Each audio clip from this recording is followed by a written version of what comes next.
Hey everyone, the name is Erik, and today I want to talk about the 12 Jungian Archetypes. And sometimes I think people confuse these with like Carl Jung's recipe for the 16 personality types. That is not the case. These need to be understood separately from the 16 personality types that Carl Jung talked about. Now really the better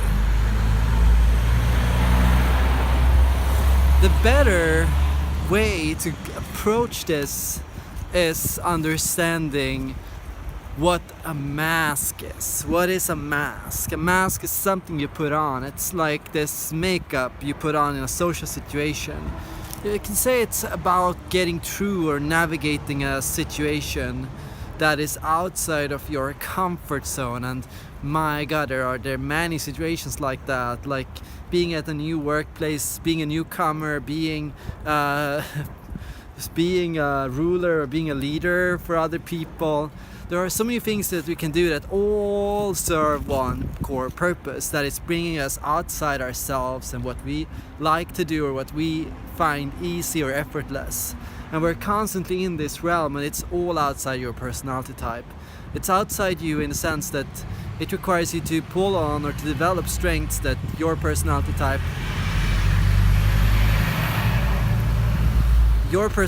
does not necessarily possess. And here Carl Jung said there were 12 archetypes. First we can talk about the ruler, we can talk about the magician, we can talk about the innocent, we can talk about the creator, we can talk about the every person or the regular guy and gal, we can talk about the hero, we can talk about the lover. All of these have like different properties, like they respond to how we deal with love, how we deal with leadership, how we deal with the creative process or creating something new. Yeah, the strange thing about the creative process is it requires you to step somewhat outside of yourself into a situation that you might not be, that isn't fully you. And the 12 archetypes don't represent they represent 12 of these different masks. Not all of them, but some of them. There are other things such as the muse, the rival, and all other kind of archetypes that all affect you differently and push you into different ways. And Carl Jung knew that the archetypes had emotional drives. He would say that the magician was a type that had a very strong self-preservation instinct. And the lover, we can tell from the name, has this desire to feel loved and connected deeply to other people or to another person or to their workplace or to craft or something they do. And here we all step into like that magic field called the Enneagram. The Enneagram is the core tool, the best tool out there for analyzing your emotional drive, your emotional processing. And it's actually fascinating to realize that Carl Jung's 12 archetypes overlap perfectly with the 9 Enneagram types and the 3 instincts known in the Enneagram. Together they all discuss things from different pieces of the coin. Carl Jung conceptualized the archetypes of the Enneagram, the personas associated with each Enneagram. For example, the performer overlaps perfectly with Enneagram 3, and the lover overlaps perfectly with the sexual instinct, the ruler perfectly with Enneagram 8. And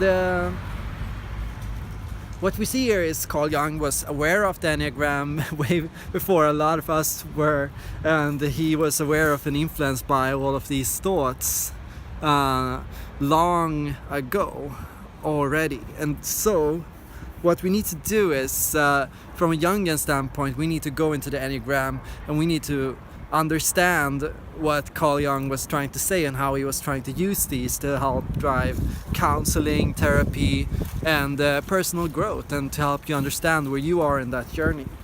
What I want to say is, don't get lost in these masks, don't get lost in the picture of the ruler thinking this is me, don't get lost in the creator thinking this is me, don't get lost in the lover thinking this is me, because that's where you lose who you are, and that's the thing is that none of these Enneagram types, none of these personas accurately portray who you are. None of them are about who you are at your best. None of them talk about your core needs, what you need to be happy. Actually, all of them discuss problems. All of them touch upon something that you lack. The ruler lacks that peace that is so important, that satisfaction with what you do, that makes you relax.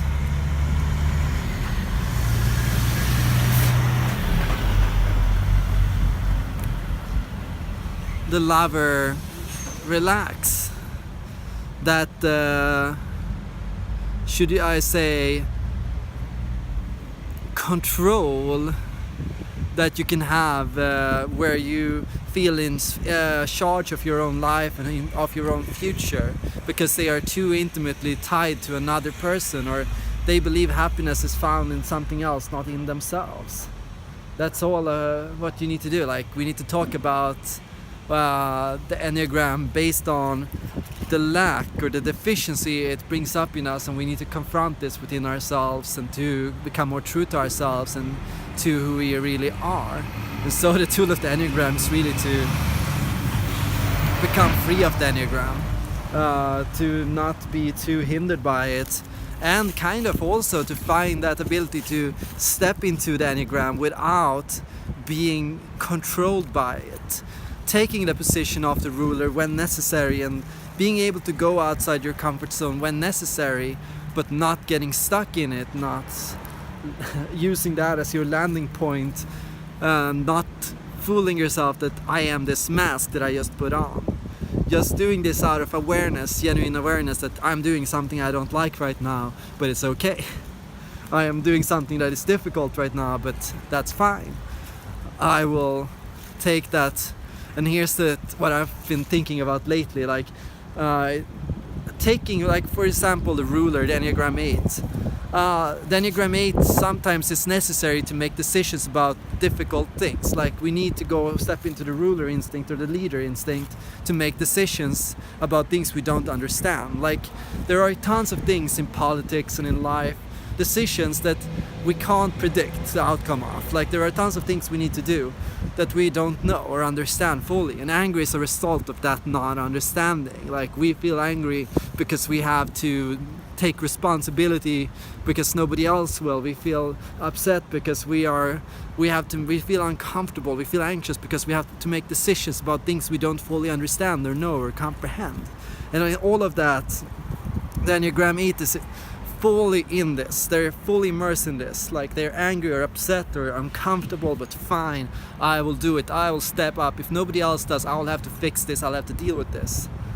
And the Enneagram 8, the ruler, needs to find a way to go from this state towards peace and towards satisfaction.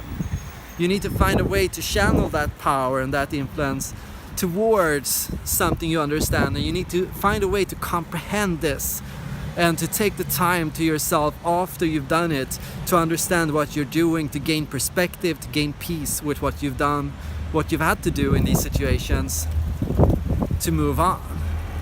That's also something. Find a way to take what you've done in your Enneagram type and to make peace with it, and to find that state of acceptance and satisfaction and understanding that's necessary to move on from it. Because as long as you hold on to it, it's going to be a part of your life, and it's going to continue to be a problem. Hopefully this helps you understand the Enneagram better, and hopefully it helps you understand Jung's 12 archetypes, and hopefully it makes you fascinated in learning more. I have on my page descriptions about every Enneagram type, every Jungian archetype. I have in The Power of Persona, my ebook, some basic descriptions about all of these, and some new thoughts about how we can apply these to understand our life. And I've begun taking forward a series of information about how the Enneagram types influence each personality type.